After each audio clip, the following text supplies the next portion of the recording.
सभी को नमस्कार। जय हिंद, जय भारत, वंदे मातरम। सभी का हार्दिक अभिनंदन, हार्दिक स्वागत। आज अपना टॉपिक है राज्य मानवाधिकार आयोग पार्ट 2। इससे पहली क्लास में हमने पार्ट 1 किया था। आज उसी पार्ट को आगे लेके चलेंगे। राज्य मानवाधिकार आयोग पार्ट 2।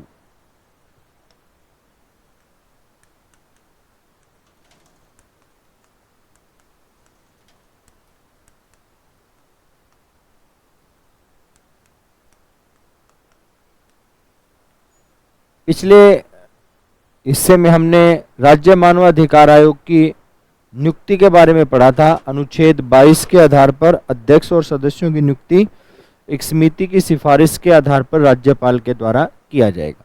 उसके बाद अपना आता है त्यागपत्र। त्यागपत्र, यदि अध्यक्ष और सदस्य समय से पहले अपना त्यागपत्र देना चाहते हैं तो त्यागपत्र किसे देंगे?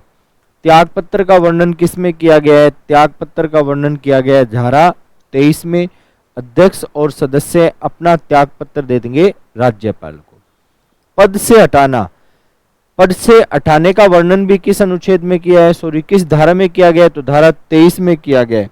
तो अध्यक्ष और सदस्यों को सर्वोच्च न्यायालय की जांच के बाद राष्ट्रपति के द्वारा हटाया जाएगा।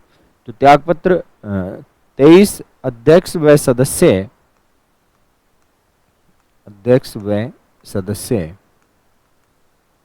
अपना त्यागपत्र राज्यपाल को देते। अपना त्यागपत्र राज्यपाल को देते। पद से हटाना, पद से हटाना, पद से हटाना ये भी कहाँ रहेगा? धारा 23 में रहेगा। अध्यक्ष व सदस्यों को, अध्यक्ष व सदस्यों को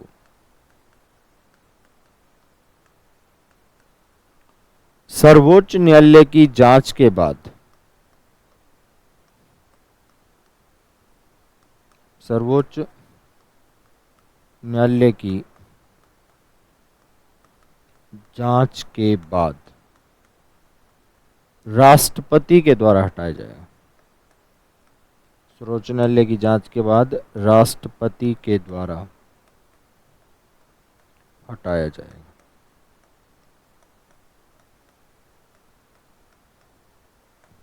नोट करें, फिर आगे चलेंगे।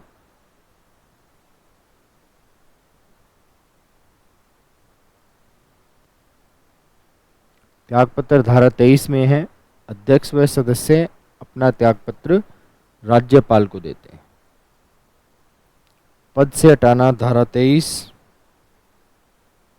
अध्यक्ष व सदस्यों को सर्वोच्च न्यायालय की जांच के बाद राष्ट्रपति द्वारा हटाया जाता है। उसके बाद आता है कार्यकाल। अध्यक्ष व सदस्यों का कार्यकाल, जो कार्यकाल है, कार्यकाल का संबंध किस धारा से रहेगा? कार्यकाल का संबंध धारा 24 से रहेगा। अध्यक्ष और सदस्यों का कार्यकाल कितना रहेगा? 3 वर्ष या 70 वर्ष की आयु तक। धारा 25 में है, यदि किसी कारण अध्यक्ष का पद खाली है तो अन्य सदस्यों में से राज्यपाल कार्यवाहक अध्यक्ष की नियुक्ति करेगा। धारा 26 में है, अध्यक्ष व सदस्यों के वेतन भत्ते और सेवा शर्तें। वेतन भत्ते और सेवा शर्तों का निर्धारण राज्य सरकार के द्वारा किया जाएगा। अध्यक्ष का वेतन रहेगा उच्च न्यायालय के मुख्य न्यायाधीश के समान और सदस्यों का वेतन रहेगा उच्च न्यायालय के न्यायाधीशों के समान। तो अध्यक्ष का वेतन तो उच्च न्यायालय के मुख्य न्यायाधीश के समान हो जाएगा 2.5 लाख रुपए मासिक, और सदस्यों का वेतन उच्च न्यायालय के न्यायाधीशों के समान 2.25 लाख रुपए मासिक। जो धारा 27 में है, आयोग के अन्य अधिकारी और कर्मचारी। धारा 28 में है, वार्षिक प्रतिवेदन। आयोग अपना वार्षिक प्रतिवेदन राज्यपाल को सौंपता है। धारा 33 में आयोग को वित्तीय स्वायत्ता प्रदान की गई है, अर्थात आयोग की वित्तीय स्वायत्ता। तो कार्यकाल धारा 24 में अध्यक्ष व सदस्यों का कार्यकाल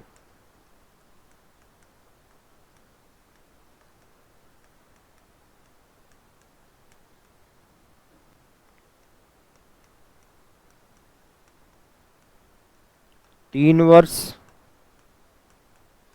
या 70 वर्ष की आयु तक।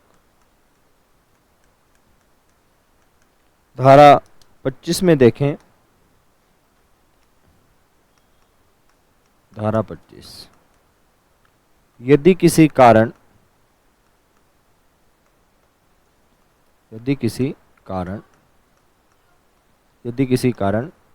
अध्यक्ष का पद खाली है, अध्यक्ष का पद खाली है, तो राज्यपाल अन्य सदस्यों में से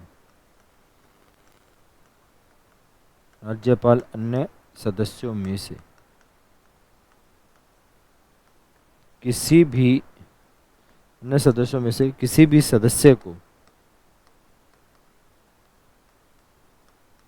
कार्यवाहक अध्यक्ष नियुक्त करेगा।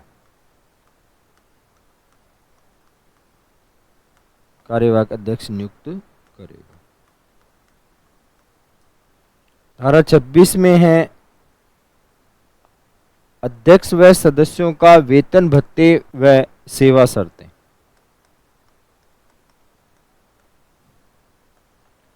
अध्यक्ष व सदस्यों के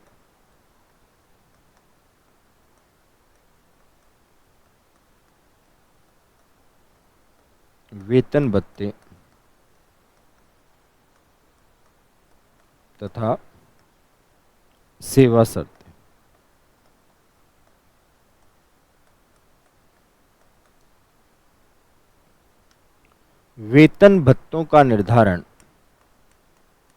वेतन भत्तों व सेवा शर्तों का निर्धारण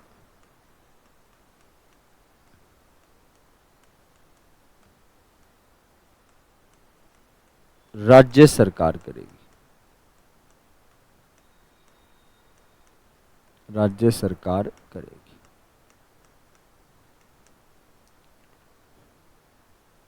अध्यक्ष का वेतन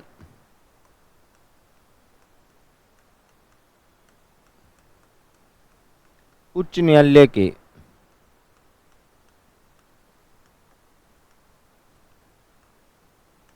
मुख्य न्यायाधीश के समान।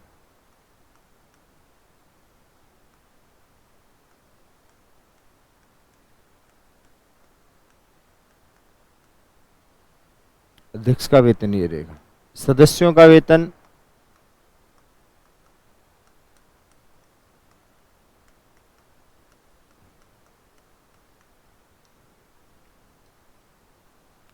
उच्च न्यायालय के न्यायाधीशों के समान।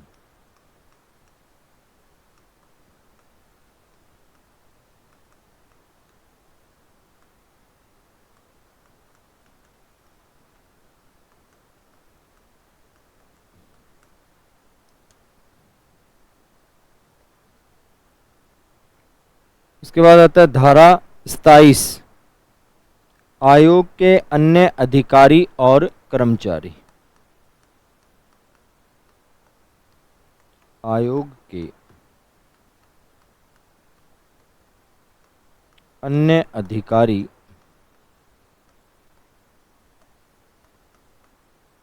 व कर्मचारी। धारा 28 में रहेगा आयोग का वार्षिक प्रतिवेदन।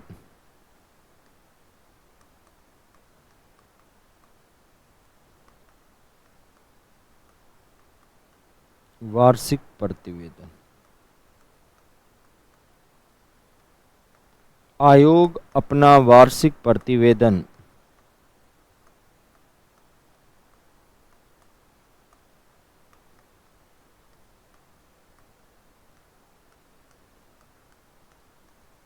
राज्यपाल को देता है।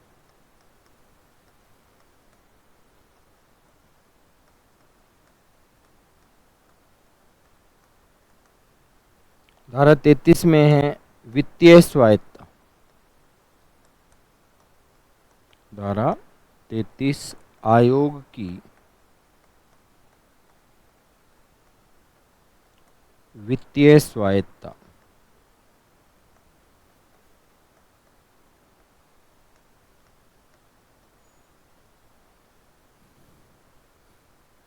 लिखें कार्यकाल के लिए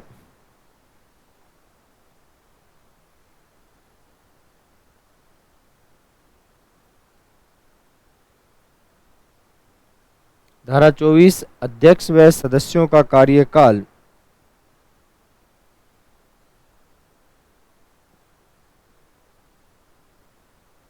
3 वर्ष या 70 वर्ष की आयु तक है।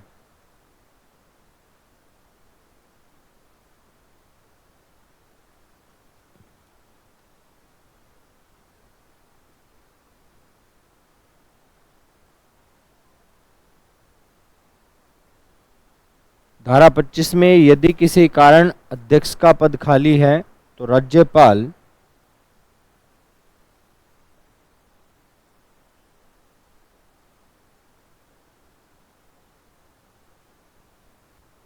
राज्यपाल अन्य सदस्यों में से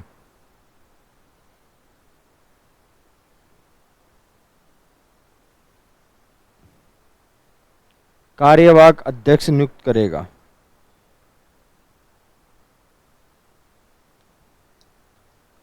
धारा 26 आयोग के अध्यक्ष व सदस्यों का वेतन।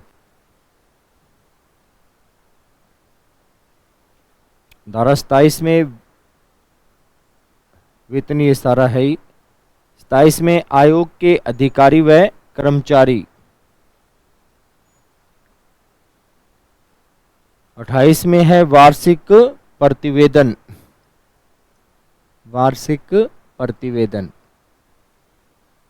धारा 33 में है आयोग की वित्तीय स्वायत्तता।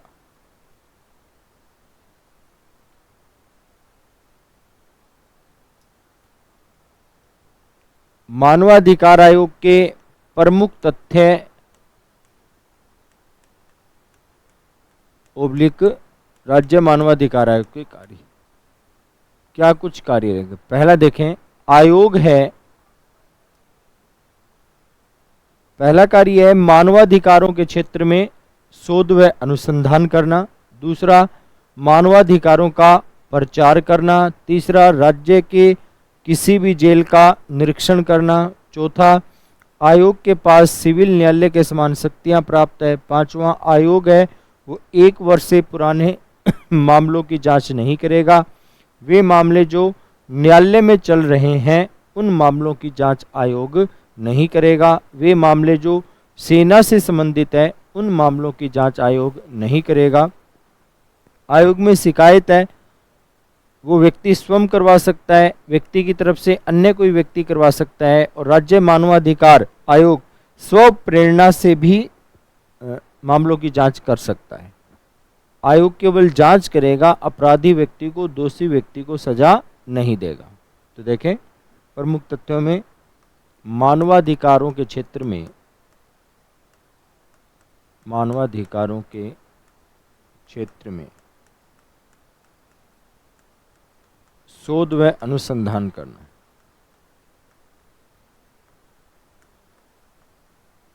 शोध व अनुसंधान करना। मानवाधिकारों का प्रचार प्रसार करना।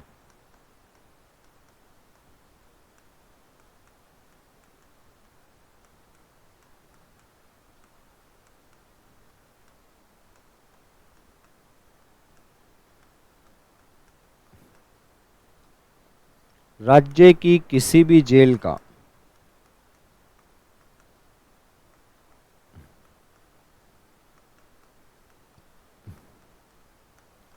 निरीक्षण करना।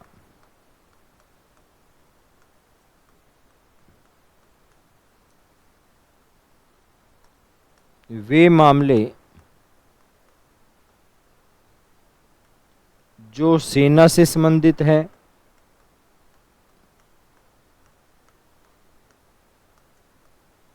जो सेना से संबंधित है, तथा जो मामले न्यायालय में चल रहे हैं, न्यायालय में चल रहे हैं, उनकी जांच आयोग नहीं करेगा, उनकी जांच आयोग नहीं करेगा।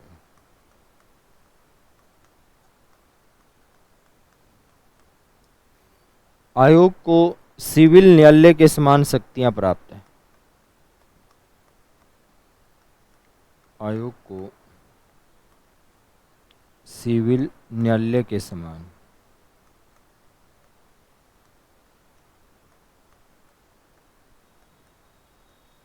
शक्तियां प्राप्त हैं।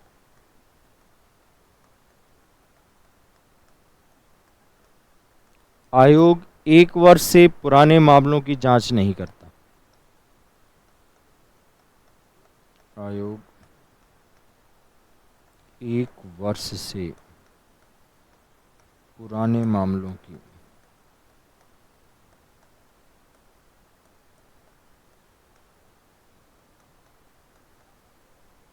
नहीं करता। नोट करें, फिर आगे चलेंगे।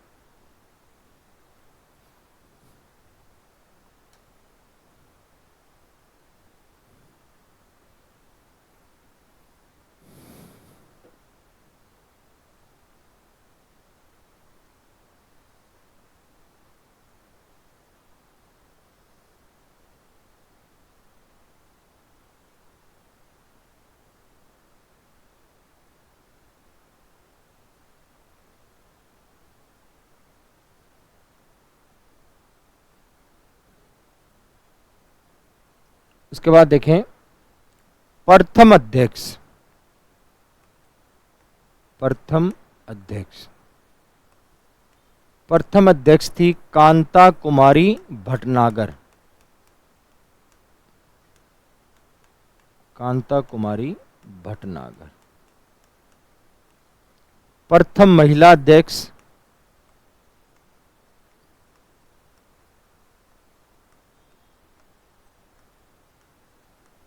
ये भी रहेगी कांता कुमारी भटनागर।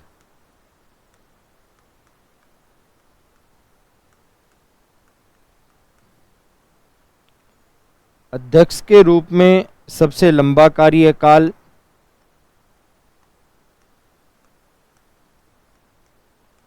अध्यक्ष के रूप में सबसे लंबा कार्यकाल नगेंद्र कुमार जैन।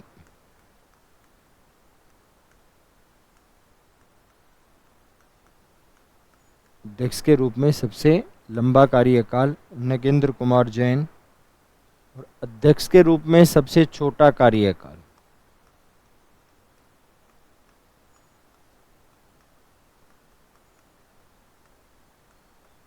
अध्यक्ष के रूप में सबसे छोटा कार्यकाल कांता कुमारी भटनागर।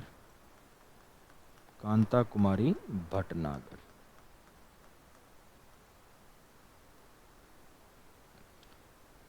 सर्वोच्च न्यायालय का न्यायाधीश जो राज्य मानवाधिकार आयोग के अध्यक्ष बने।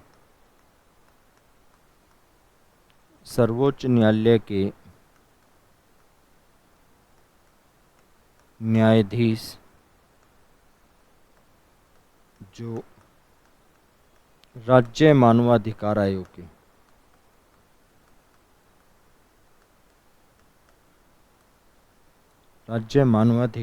के अध्यक्ष बने सैयद सगीर अहमद। मानवाधिकार आयोग के अध्यक्ष बने सैयद सगीर अहमद। तो ये जो इम्पोर्टेंट चीज़ें थी राज्य मानवाधिकार आयोग से संबंधित, वे सारी चीज़ें हमने की है। अगला अपना जो टॉपिक है वो टॉपिक रहेगा आरपीएससी, राजस्थान लोक सेवा आयोग। अगला टॉपिक मानवाधिकार आयोग के बाद में अगली क्लास में हम करेंगे आरपीएससी। अभी के लिए इतना ही। जय हिंद, जय भारत, वंदे मातरम।